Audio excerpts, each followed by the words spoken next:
Good evening, everybody. I'd like to call the town board meeting for January 24th, 2024 to order at 6:30 p.m. As always, we are doing virtual, so we've got Zoom running, instructions to join our Zoom at the top of all of our agendas, and we're also streaming to Facebook, YouTube, and to our own website.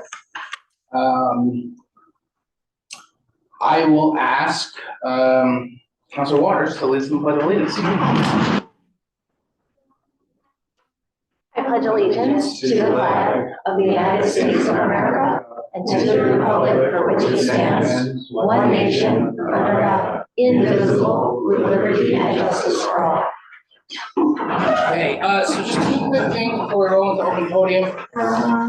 One, I know we had discussed quite a few times potential of having an officer over at IC. I spoke with the principal today to let her know we did have an opportunity to speak with the comptroller's office. And the takeaway from that meeting was that the kind of legal opinion that we had received from our town attorney and the general consensus, I think, from the board that it wouldn't be possible to offer a contract like that, similar to the ones that we have with the public schools, to IC. And it was actually that meeting with comptroller's office where the suggestion was to seek out a bill to pass to the legislature that would enable something like that. And so after that conversation, I was able to talk with Assemblyman Al Sturpey. He is looking to draft a bill that would do exactly what IC is looking to accomplish. And so when I talked to the IC principal, I let her know that that bill is being drafted and that I would strongly suggest that they and their congregation reach out to Assemblyman Sturpey. I believe Assemblyman Sturpey is in the process of doing that and seeking some co-sponsors. And you know, kind of the general assumption that we had here was that, you know, if that bill were to pass, you know, we would be willing to sit down with IC and discuss a similar contract to what we have with the public schools. But that's kind of where we're at now. So we're kind of sitting and waiting to see if that bill passes this session or next session. And if that bill does pass, I assume we'll be talking with IC pretty quickly after that. But as it stands, the reason we are allowed to enter into contracts to provide SPO and SIRO positions to the schools is because general municipal law lists schools as what's the intermunicipal agencies? Yeah, intermunicipal agencies, which allows us to enter into the intermunicipal agreement with them, and we are not allowed to do that with private so. And then just another thing I wanted to kind of update everybody on is the landfill solar project. Letters have gone out offering folks the solar credits that project is now generating. It was interconnected, I think, last week. So we've got a lot of questions. We sent out a lot of answers. I know Councilor Creasel has been doing a lot to educate folks and let them know the letter is legitimate. The general deal is 10% savings if you sign up.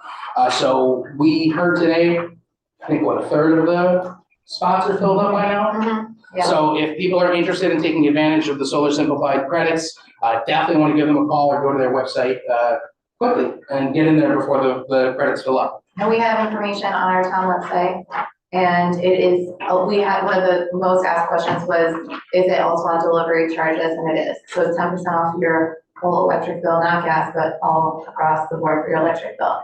Great. And the town has officially signed up. Great. Okay, with that, we'll go into open podium. We've got one sign up. Shazam. Stick to 3 minutes. Oh, come on. With this big crowd, thank you. So as you may recall, several times I've asked questions regarding assessment. And I noticed that item 6 on the agenda today has to do with certiorari, or we pronounce it, which raised my interest. First, I wanted to know what Article 7 was, and that's sort of, I'm sure you'll explain simply. But the thing that got my attention was, how does a house that's built for $2 million get assessed for 1.249 million, reduced to 950,000, and they get appraised for $876,000? Who the hell built this house that is so worthless? And how can I get my assessment reduced by a comparable amount?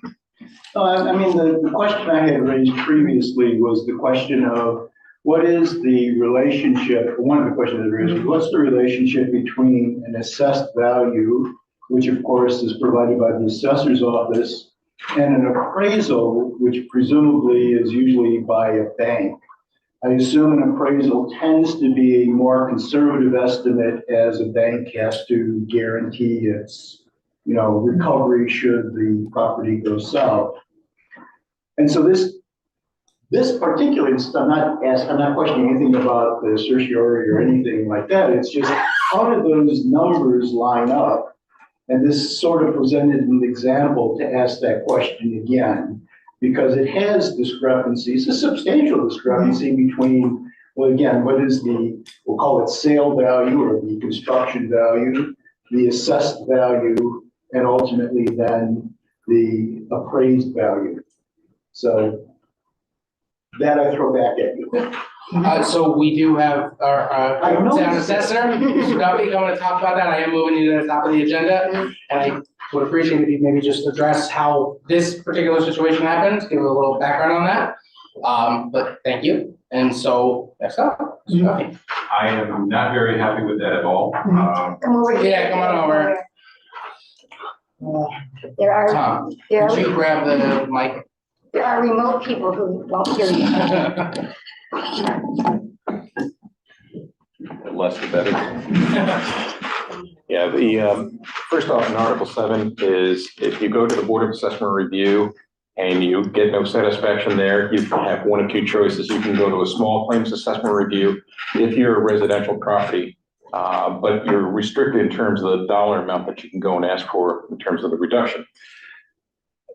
Skipping over this, the small claims assessment review, you can go to an Article 7, which is going to the Supreme Court.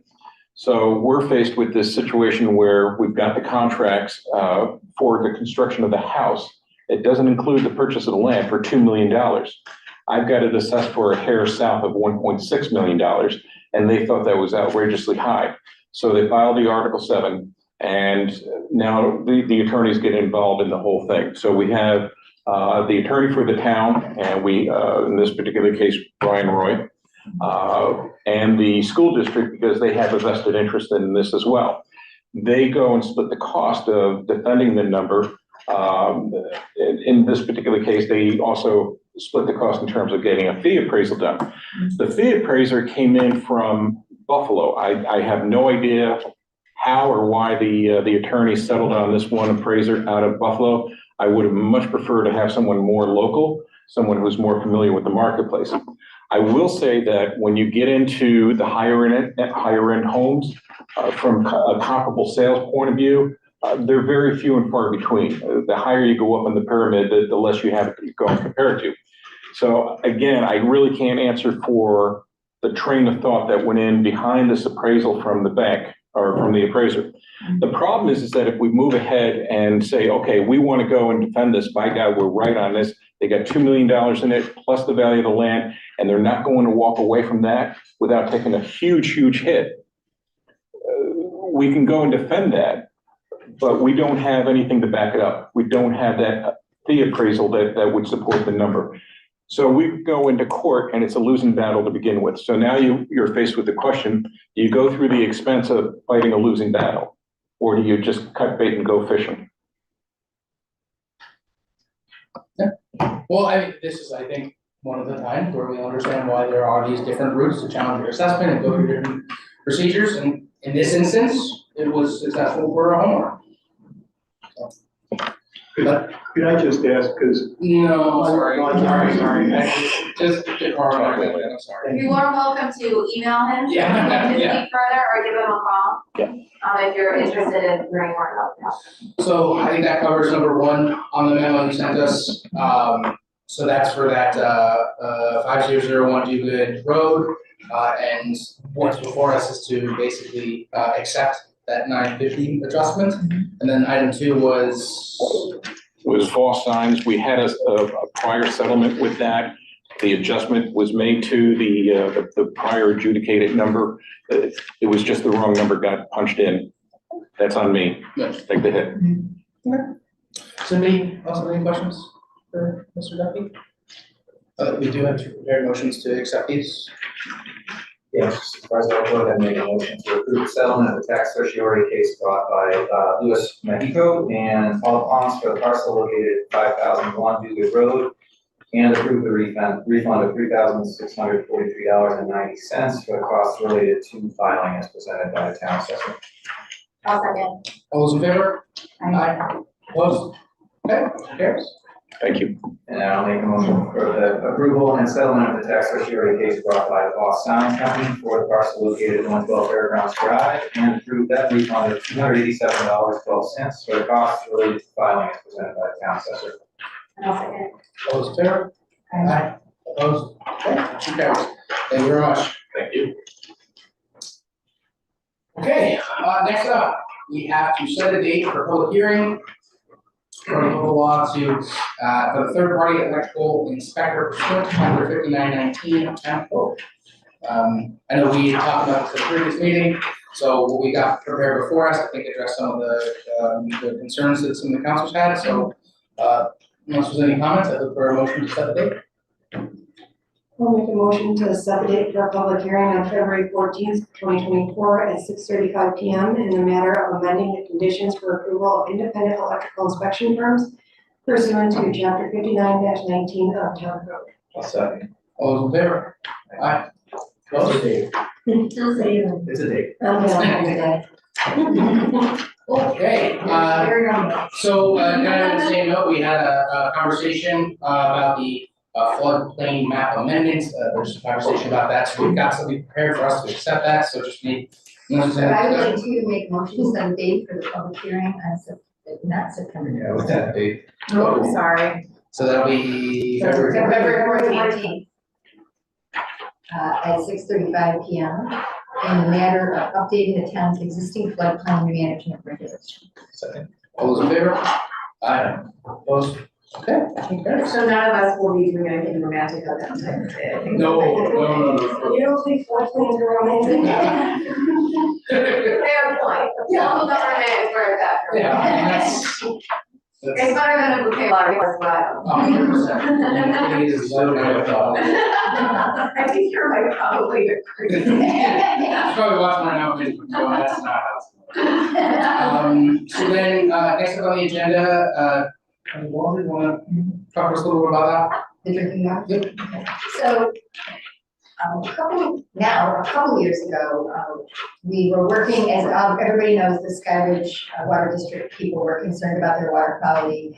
During the comprehensive planning process, it got meshed with the proposal for a possible quarry across the street, and that possible quarry might endanger the water. So there was a discussion about possibly making sure the water was going to be okay.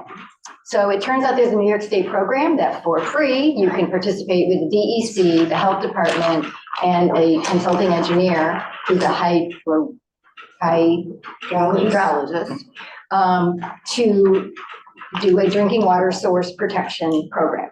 So we participated for a year. It was a community group. Mr. Kinsella participated, Aaron Trojan from the homeowners group, myself, Rob Cushing. We participated every month. We had a meeting. We went through the different processes to evaluate the water, which is south of that. So it is not where the quarry is. And we now have a plan of action of how to continue to protect the water. Currently, the biggest danger that we have to that water is road salt. So that's something within our ability to deal with. So we're working with Town of Sullivan on that because their salt is there as well as our salt. So we are addressing that. But this is the official plan that's been accepted by the DEC for us to then accept. We will then get an implementation plan that which we may implement. So that is my backstory on that. Okay. Any questions? You have to freestyle that one, Sarah, because I wasn't sure.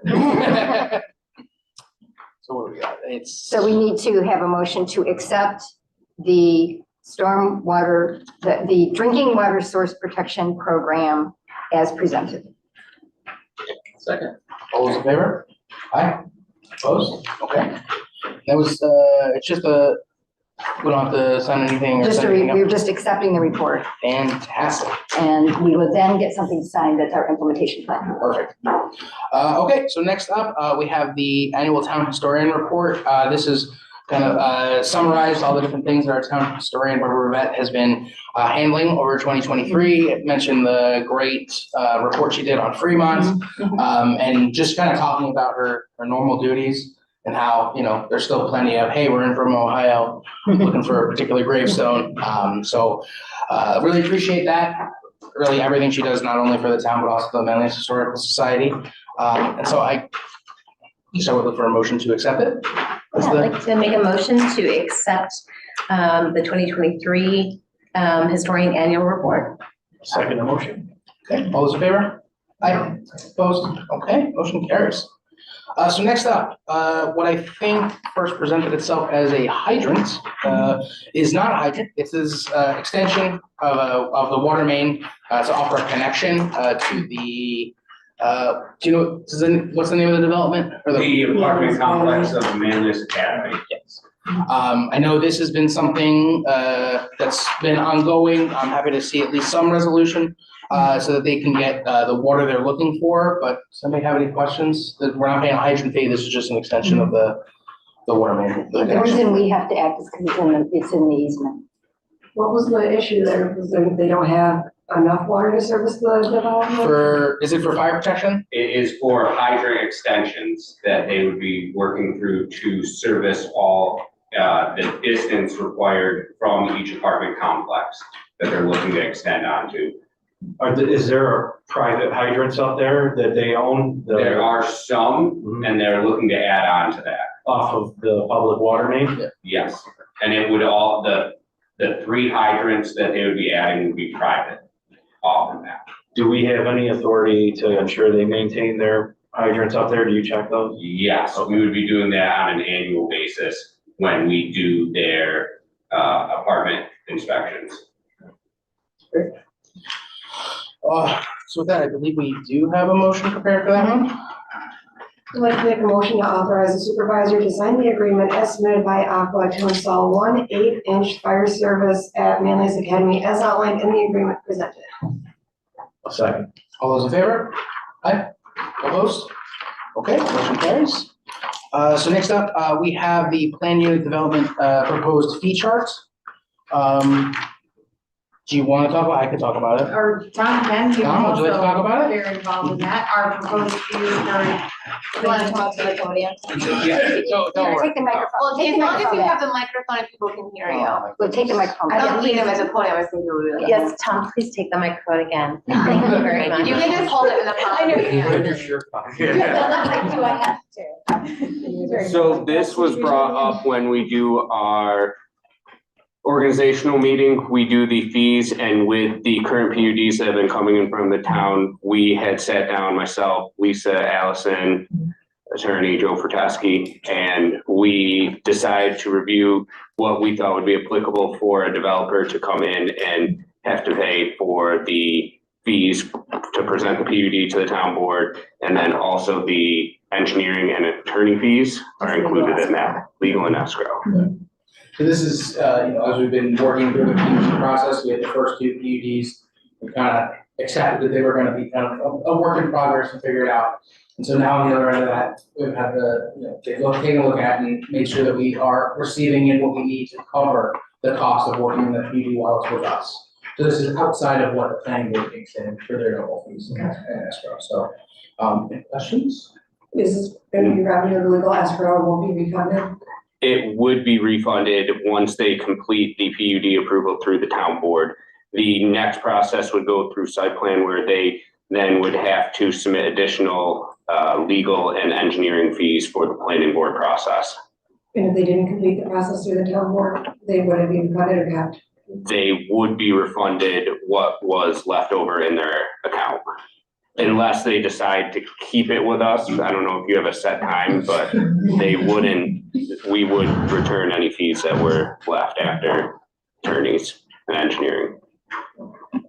And I think, as we understood the process and now we have a better idea of when we get a PUD, how those things go back and forth and what the cost of being incur. So I'm happy that we've got this out there now, because it's also good for anybody who's looking at the possible PUD to see that, this is part of the process, is making sure that they're, covered with legal escrow and the application. So. Yeah, so Melissa, just to answer your question, we would bill separately for the PUD work we do as the law firm on the PUD. The town would see that bill, and then the money in escrow would be used to pay that. If the project is completed and legal escrow hasn't been depleted, anything remaining would get reimbursed the applicant. If we go over, they're gonna have to reimburse, they're gonna have to put more money into the escrow as well, so. And this is especially helpful because, with the PUDs, it is a little open-ended. And, we were very lucky to have two great developers to partner with on those first two PUDs, and it's fairly easy to go back and forth instead of those meetings. But this is also to just making sure that, we're, the town, town taxpayers not paying for work that's happening on behalf of the developer. So I'm happy that we were able to get this done. And I will say, these escrows are very reasonable, compared to the escrows, if you look at town, especially downstate, they'll require an escrow, which is a percentage of the entire value of the property. So you're talking about a $200 million property and 1% escrow, legal escrow or engineering escrow, that's significant. We're talking about $1,525. So yeah, I think this is very reasonable. Escrow. We do. Higher? Right? Was it based on an hourly estimate? I mean, where did that number come from? Yeah, kind of, I think that was part of the process, was looking at what the time was spent with previous PUDs. That's what I figured. And this at least just makes it clear too that, we are looking for the developer to put this money aside so that we can do the legal process, and that if it does go on further, they are well aware that there will be, increased costs. Okay, so we're not, like, this isn't like a flat fee and then they're Yeah. done, like we would go back to them for that hourly rate. Does that need to be included on the fee chart, saying that anything above and beyond that cost will be billed and that they will be expected to pay? Yes, that would, if they get close to getting towards depletion, then we work with Ann, who lets us know, or hopefully the planning committee is up and running. Yep. And then through that process, we would let them know that they are nearing their depletion amount for the escrow, and we would ask for more funds before they would continue. But I think Does that need to be listed? I don't think, like, the fact that it is a legal escrow kind of implies that if they go over, they would be getting us more. And Well, we they- do that with planning. They complete paperwork when they come to town. Yeah, I They know they pay that money, and then within that, whatever they sign, it says these terms and conditions. Yeah. I think to clarify it, I can work with Mr. Porter, so we'll just put it in the application, so they understand that. Because I know I absolutely would be arguing back and saying, no, he says 1325, and that's all But I'm it can saying. be clarified in the application. Yeah, great. Thank you very much. There is an entire professional fees sheet that was drawn up by the attorneys that I think outlines, I can't speak for certain, but I think it says you'll have to give us more if we need more. So they sign that as part of the application process. Okay, just wanted to make sure that, Good point. It's the professional fee schedule, it's the professional fees agreement. I don't have it in front of me, so I can't say for sure, but. No, it's good that you got it broken out. There's the application fee and then there's the escrow, there's two specific designations. It's good. I look, unless there's any questions, we have a motion prepared. I do have any resolution. Everyone. I'd like to make a motion to adopt the PUD fee chart as presented and amend the planning and development fee schedule to include the PUD fee chart. I'll second. Okay, all those in favor? Aye. Opposed? Okay, motion carries. This, item number 11, we had a resident reach out about a portion, I believe it's chapter 14 of our town code. And it's general municipal law section 18, I want to say, about boards of ethics. So basically, the way the general municipal law lays it out is it really, the bulk of it applies to, I think it's all cities and counties. And then for towns, villages, anything else, it's once you have 50,000 residents, that it's a requirement to do certain annual financial disclosures and have a board of ethics. But the law does also enable towns and villages that are smaller than 50,000 to essentially adopt the rules as if they were over 50,000 in different ways. So what our town code lays out is the ability for us to have a board of ethics that there's different rules of who needs to be on the board and who needs to be appointed, and I'll be sharing some more of that information. But I did have a resident reach out, I wanna say we heard something at open podium last year. And so, just wanted to follow up on that, so I figured I'd throw it on here for discussion. But really what we're gonna be doing is I'll send out all the different sections, a lot of everybody, so everybody can understand. And what we'll do is we'll just kind of keep talking about this at our meetings until we're at a point where, we have a full understanding and we're ready to make some appointments and things like that. Do you have anything like that? Okay.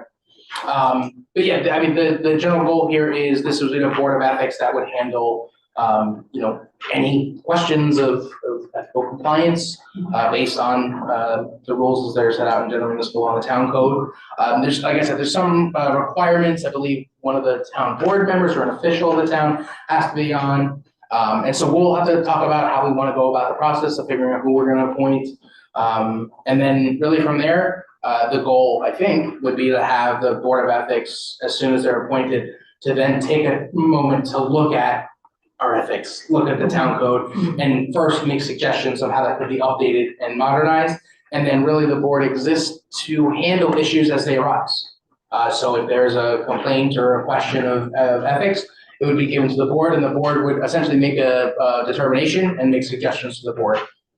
Yeah, I think it's great. I'm glad it's coming around again. I was roundly for it when the constituent raised it last year sometime. But like many things, it just kind of gets shuffled to the bottom of the deck, and here we are a year later. So I'm really happy that's come up again, and I hope that we can take action quickly and it can be a robust and functional This board. has been our law for a while. Do we know if it was ever implemented? I think, So I my mean, it question only is, gets do called we if there's a have to need, so I don't know if pass it's a ever local law to establish the board, or do we No, already so have? one? it's in the- We do have. yeah, I do think that it was, that there was some, to see a board of ethics, I think initially when it was brought up, there was a confusion about what it actually entailed. Yeah. It is very different. It's not ethical, it's not whether or not something is, it's not questioning our ethics. It's helping us to make decisions about the town. And so I think that there was questions about. well, that's why I wanted to just kind of talk about it right now, and then I'll send everybody all of the general municipal law and town code, so that everyone has an opportunity, so that on the 14th, we can have a more robust conversation about the requirements of the appointees, what we're looking for, maybe ask if people are interested to reach out and let us know. But we'll basically we'll be talking about this for a few meetings until we establish it, and then we'll be waiting for some feedback from the board of ethics once appointed with any suggestions that they have to modernize the current, what we gonna propose. I would like us to consider slowing the roll a little bit because I have a couple, I think we need to do a bit of a study to understand something and things in context. Okay. I think it makes a lot of sense. If we're less than 50,000 people now, which we are, is that an arbitrary number for us to be 34,000 or something in terms of in order to stay in compliance with every action and in compliance with the law, what's the actual administrative burden? What are the implications? Map those out, make those really clear. So that's part of the process. Yeah. And also, what is someone's ability now, if they have a question about procedures, would they go to the comptroller? Where do people go if they have a problem now? I think, and feel free anyone to jump in, but basically what it looks like as far as what I was reading is that if we didn't have something on the books that say we were gonna have a board of ethics, I believe it would be taken to the county board of ethics. Correct. Oh, okay. So, And we've incorporated general municipal law, Article 18, I think it is, or I think it's Article 18 of the town law. You can always go to the Attorney General and get an opinion on it as well. They interpret state law, so. Attorney General, the comptroller can do it.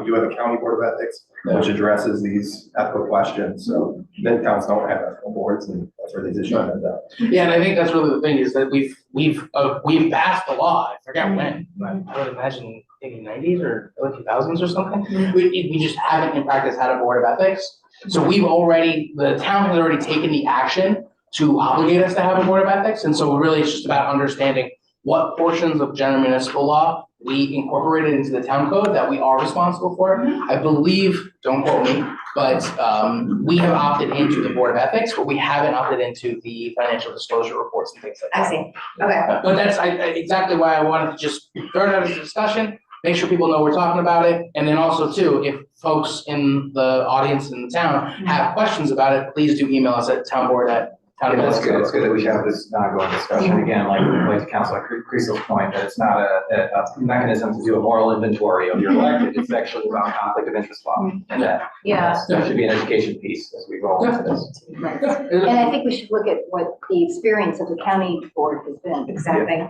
yeah. Yeah, it's kind of an understanding of Yeah. how, like, what actually happens with the Board of Ethics. And then the other towns that have taken the step, just the same way we did with any other important action in the comprehensive plan. I mean, I think that's. So I know, so Town Clay has over 50,000 residents, so I can reach out and see what they do and how what those proceedings look like, so that we can give folks a little bit more information about what they'd be signing up for. I'd be curious how many people we might choose to put on it, and then do they like vote, I presume they would vote? So from my recollection, it's a minimum of 3 members, and I believe they make recommendations. Okay. So they're They would making, issue a decision or a interpretation of a decision, and then this board is, well, if it's a conflict and they issue that interpretation, then this board is kind of on notice that there's a possible conflict that exists. I think a good example of a board of ethics being used at the local level, I know one municipality has adopted a nepotism policy, and the board of ethics basically interpreted the situation to decide whether the situation fit with the nepotism policy or not. So if the relative was a close enough Yeah, relative to. exactly, yeah. So it's an interpretation of the term of the policy. So that's what they would be doing, would be analyzing the situation, looking at the policy we have and making a determination as to whether. And it's really about town operations. Correct, yeah, exactly. If you're a town with an ethical board, that would be what they're considering. They consider it, they make a decision, who has the last word on, if the town board's in conflict. Well, if it was a hiring decision like that, the town board ultimately has the decision to hire. Now, they've received an interpretation from an ethical board under them saying, don't do it, or do it, it's fine. So ultimately, the town board makes the decision as to whether something is a conflict or not. But you would have a board underneath the town board basically giving an interpretation or advisement to the town board saying, you should do this or you shouldn't do this. So they give an opinion? Basically, yeah. So it's an opinion, and aren't we gonna ask you for that anyway? I would probably work with the ethics board to Yeah. come up with the opinion, so. But if we asked you and you said, this is fine, and then the ethics board looked at it and said, no, is that another board that's gonna require a second attorney, another attorney for the board itself? We should look around and see what other towns are doing. I mean, it's a good point you're raising. If I'm the town attorney and there's also, I mean, to a certain degree, there's something to be said for an ethical board that's separate from the actual town board itself. Because you want an objective, separate view of the situation. I'm not against it, but I see a conflict within a committee that would be there to avoid conflicts or to recognize conflicts. If we had to, we would be asking you, is this okay to do, if there was any question? I mean, where do conflicts come up from? It's employment, contracts, things like that. This board makes those decisions. So the ethics board would be making the decision as to we will enter into this contract or not. They're gonna be saying we should enter into this contract or not. It's ultimately up to this board to do it. But if we want an independent, objective body to look at the situation and make a determination on it and then advise this board on it, that's what we would use. Yeah, presumably the members of that board wouldn't have such widely divergent opinions on the matter that our own attorney would. But something we can look at was like with Clay, as an example, they are mandated to have one, and then we can look at what the county and the city does and see if they have separate legal counsel and things like that. But that's kind of to Heather's point, is like understanding what this is gonna, what does this totally entail as we continue the conversation. The constituent that William mentioned that brought it to our attention, they were questioning whether or not we were being ethical. And I think that, like, I have abstained from votes because we were voting on something that included my father's CPA firm. Like, I don't think we've struggled with the ability to recognize conflicts of interest. And I don't think that was the point of the constituents' concerns. So it's in our law, and I remember them saying, if it's in the law, why aren't you doing it? So, and I'm definitely open to having this conversation, I just don't know, to Councilor Neshi's point, like, we have an attorney who advises us, we've all been very responsible in terms of acknowledging our own conflicts of interest, so this might just be creating more work unnecessarily. But I would be curious to hear what Clay's done. And my other question for them would be, do they meet monthly to like evaluate things or as needed, ad hoc? So that would be another My question. understanding is it's ad hoc, it's when there's a complaint. When issue. Okay, So what, we have adopted this, but we could also look at the possibility of saying, and you all, right? Look at the possibility of saying, maybe the county board is the function that exists for folks as the recourse for folks. Maybe doing that, because do we appoint the ethics board? I mean, go, do. Right, so I sort of feel like it's super close. well, I that feel like seems like a conflict of interest, doesn't it? Right, and so then there's also, so it's almost like a special group that's coming together, so they look at the particulars, say there was a hiring issue, a personnel issue. I can't imagine one in our recent history that someone would, want to look at, so they would, as a group, do it, and they get all the private personnel information to review. And then, but I wonder for the public, if that would be satisfactory in having a few people that we appointed look at information and then give a second. I'll be Joe Public for 1 second. What's the qualifications of the people on that board? Is there a minimum qualification for somebody who serves there? And we So that's kind of the next step, is I'll send everybody what we have on the books, what General Municipal has, and then we'll come back and reconvene once we've got all those answers. Thank you. Great. Okay, next up, Town Clerk, Annual Report 2023. We are not, I don't believe I'm legally required to do this because we had an accountant and we have a comptroller, but I still like to do it. It's my annual report. You also get this at budget time as well. You get, sort of a comparison report of year to date prior. Did you notice anything surprising, Ms. Deborah? We're just a lot. We're just generally busier, so, a lot of that's planning and development too, so all of those things are in there, yeah. The dogs, any more dogs this year than last year? No, we would need to, this is a budget time Are we gonna do conversation. So mailer? when you do a mailer, it increases your dog license revenue because people who moved into town and they didn't know, became aware of it, never had a dog before, all those types of situations. Every year you don't do a mailer, and by a certain percentage rate, your dog licensing drops. We just haven't done one in a very long time, so that will continue to decrease until we do that again. That is the friendly approach. Some municipalities do an enumeration. I would never do that as a town clerk. So that's just not right for us. We'll be able to prepare motion. So I would like to make a motion to accept the 2023 Town Clerk Annual Report as presented. Great job. I'd like to second that. Okay, all those in favor? Aye. Opposed? Okay, motion carries. So we do have 2 abstracts and 2 minutes to approve, but also just wanted to point out, we will have to enter executive session to discuss litigation. So just don't get too excited and make a motion to approve. I was already excited. I know.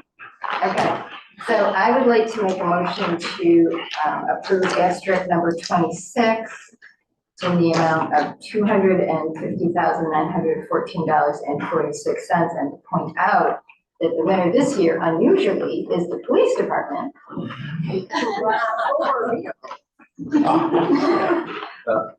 So I think it's the first month that the police have been the winners, so, Congratulations. I'll second paying that bill. okay. All those in favor? Aye. Aye. Opposed? Okay, motion carries. And then we have abstract number 2 for 2024 in the amount of $678,775.51. And the winner here is SALT, and Rob's not here to take credit for that, and also information technology. So those are the winners for this one. I'll second paying abstract 2. All in favor? Thank you. Aye. Opposed? Okay, motion carries. Someone like that. One motion to enter into executive session. I got it, I jumped the gun. Go ahead. You gotta make a motion for the first set of minutes. I will make a motion to approve the January 3rd, 2024 organizational meeting minutes. All those in favor? Aye. Opposed? Okay, motion carries. Thank you, have a great night, thank you. I'll make a motion to approve the January 10th, 2024 meeting minutes. All those in favor? Aye. Opposed? Okay, motion carries. Now, would you like I'll to? make a motion to enter into executive session for litigation matters. Oh, we're not doing December 20th, we did them before. That's not on the agenda. Yeah, Yes, no, on the agenda. yeah, sorry. Second? All those in favor? Aye. Opposed? Okay, motion carries.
Yeah.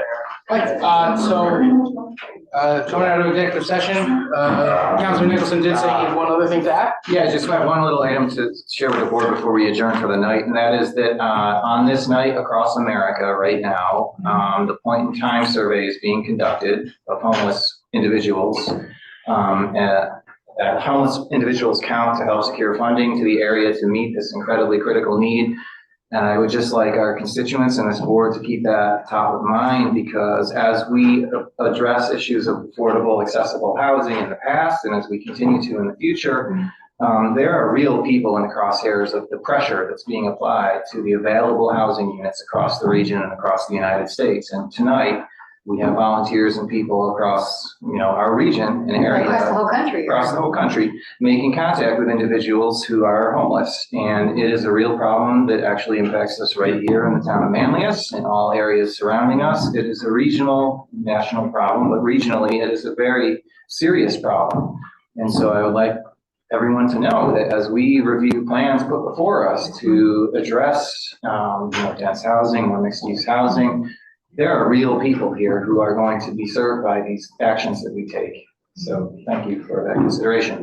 Homeless doesn't just mean you're on the street either. It can also mean that you're couch surfing, going place to place also.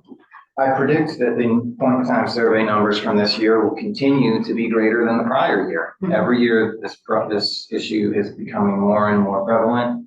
It's impacting more and more families, individuals who are working. It's not as simple as just get a job. It's where can you afford to live right now, even if you're working full time. So it is a mission of mine. I campaign talking about it. I have acted accordingly, well empowered to move on this board, and I will continue to do so. And I just wanted everyone to kind of think tonight, it's point in time count night. There are people who are homeless and in their cars and in it's tents cold with and their rainy. children. Yeah. And there are volunteers who are out doing this work tonight. And so, thank you. I saw a couple articles, including like the City of Syracuse Police Department's helping to count people. Is that the same thing, or is that a separate? Yep, no, we actually, everybody, it's a smart move to consult with your law enforcement agencies because they know where people converge. They hear complaints from neighbors and other folks, so they're aware. And again, most law enforcement officers in this day and age are sympathetic to the situation and then know that arresting people for being on the street is no longer cool. And so they are really sharing information with agencies like mine. And so tonight, for example, we have some Madison County sheriffs helping because some of my volunteers are, small people. It can be scary at night. So yeah, absolutely. And law enforcement cooperates with us every year. Because people in more rural places are actually camping, or they might have pitched a tent somewhere or something, or have used a space that people don't realize someone's living in. Here in the town of Manlius, I myself have come across unhoused people on the towpath and in the woods around the canal, and this is a problem. This is an issue for We've people had who people live living here. in tents right here. We have, yep, absolutely. So that was all. Just thank you. Keep our homeless in your thoughts tonight and tomorrow. Maybe, Chief Casale isn't here for the second, but maybe for next year, this is something that marking next year's point in time that the family space is part of it formally. Okay. Anything else? Otherwise, I would look for a motion to adjourn. So moved. Good job. And I'll second. All those in favor? Aye. Opposed? Okay, good night, everybody.